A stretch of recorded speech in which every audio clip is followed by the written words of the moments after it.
So we all know that Portia left last week after her whole physical altercation, well, almost physical altercation that happened with her and Marlo last weekend. So well, 2 weeks ago actually, because I don't know what it is, but the Housewives of Atlanta been taking all these motherfucking breaks from the Super Bowl to the Oscars. Girl, listen, I don't watch the Oscars, so I'll watch the Housewives. And I don't watch the Grammys either. I'm gonna watch the Housewives. So you ain't gotta be taking on all these fucking breaks for these whack-ass award shows that nobody's watching. You can keep it right there, okay? Because I'm gonna watch it regardless. But Portia leaves, and when they get back on the tour bus, everybody asks where Portia is, and Nene was like, Portia needed a breather because she feels like she's taking the same bullet over and over and over again. And you know, in her eye, she didn't say nothing negative about you, or you. She kept it about her, and she felt like it was in her best interest to get on and go back home and just take a breather and get away from everybody. And sometimes when you feel like you're at a breaking point with people, sometimes you do need to separate yourself and get away from the situation. Now, I have not been Team Portia, period, all season, because I don't like what the fuck she did as far as repeating what the fuck she repeated. And I don't really have time for people to come in my comments and say the same shit over and over again. Portia didn't spread the rumor.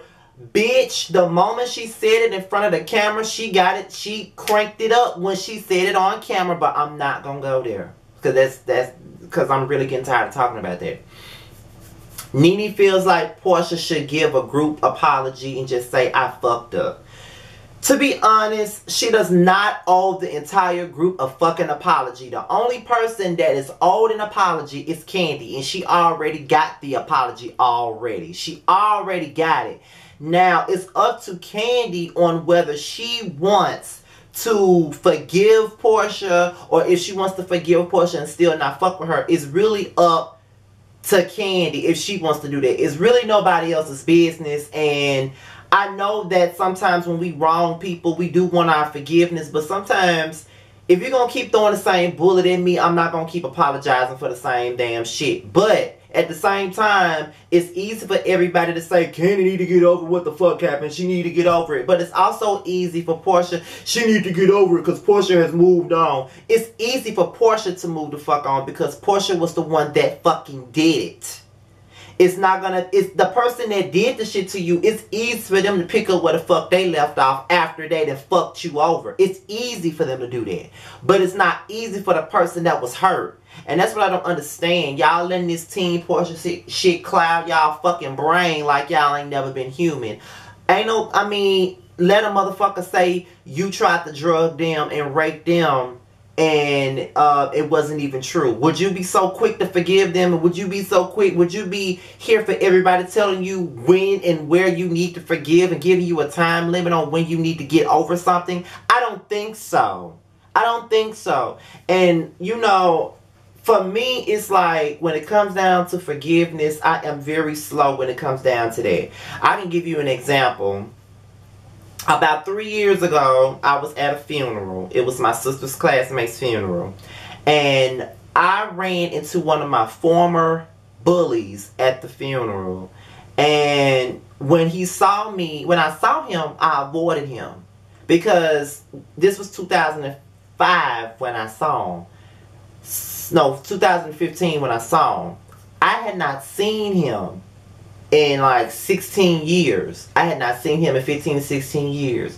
So when I saw him, the last time I saw him, he was evil towards me. Like he was like straight up fucked up to me when I saw him the last time.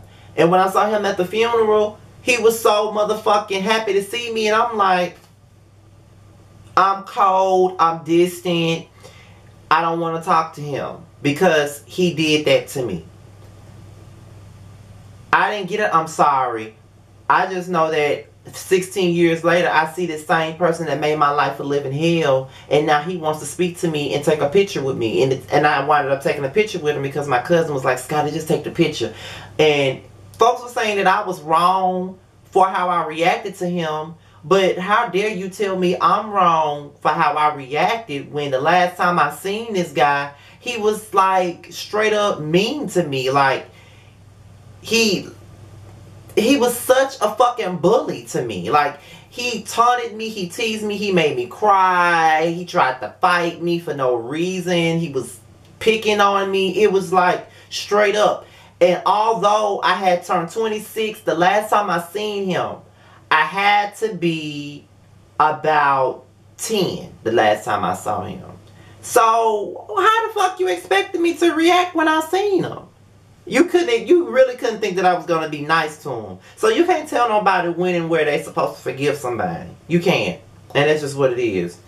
So Nene gets defensive about Tyrone. When somebody asked her about, you know, when Candy was like, well, did you ever talk to Sheree about the elephant in the room? And Nene was like, I don't want to talk about Tyrone. Tyrone is not my man. Tyrone is Sheree's man, and I don't want to talk about him, and I ain't never dated him, and nobody said you did. You telling off on your motherfucking self, because ain't nobody say you dated his ass. I don't know why, if nothing ever happened between you and Tyrone, why you so pressed? Obviously, there's a lot more to the story than what you want to reveal on the show. That's why you so fucking pressed about it, and I don't understand, but it is what it is. It's obviously something about that.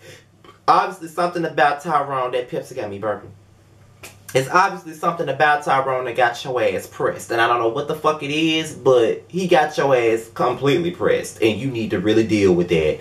So the girls come up with an idea for Sheree to do a photo shoot just to send Tyrone sexy pictures while he's away. She ain't for it, but she is a good sport about it. They got Eva there to help her with the poses. They got Marlo with the outfits. And honestly, the outfit that Marlo gave Sheree really wasn't flattering on her, but the hair and everything else was cool. But it was fun. You know, it's a friendly departure from all of the drama that we've been seeing for the last couple of months. So I enjoyed seeing them with the photo shoot.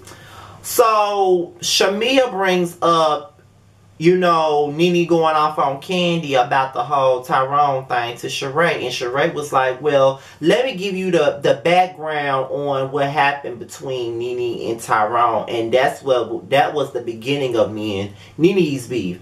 And it was basically about a booking, and they wanted Nene, Sheree, and Kim. And Nene felt like she should have had more money than Sheree or whatever. It was something along the lines that I'm probably getting mixed up. So if I'm getting mixed up, please respectfully put it in my comment box. But it was something along the lines of that, and that's why they were in an argument, and that's why they, you know, Sheree chased her ass out the, you know, wine place and all that shit. So, you know, it's crazy, because, you know, Sheree was like, you know, Tyrone said that, you know, Nene wouldn't want to say nothing about him, but I don't really understand why she feeling some type of way about him. Like, why would she? You know, so it's just, you know, Candy was like, well, you know what? I ain't finna bring up Tyrone not now another time to Nene so she can go off on me. No.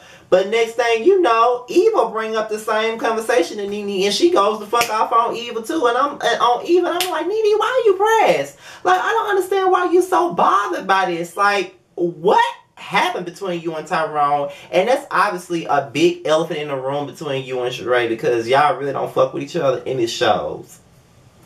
So they go on the beach for the last little thing for the trip, and they got these candles, and they got each other's names at the bottom, and you know, they just pretty much share what they think of that person. And it was just pretty positive. Even the portion where Nene brought up the candle with Portia's name at the bottom, and you know, Candy even said that she was at this point it's not that deep for her anymore. She still don't like what she did, but it ain't that deep at this point, and she wants to let it go. And honestly, I really do hope that there is some healing to come between Candy and Portia.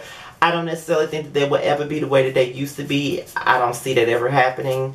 But at some point, I hope that they could be able to be cordial and be friendly with each other at some point. But I don't think that's really going to happen. I mean, Candy is a Taurus, and she's stubborn as hell, just like me. I'm an Aquarius, and I'm very stubborn.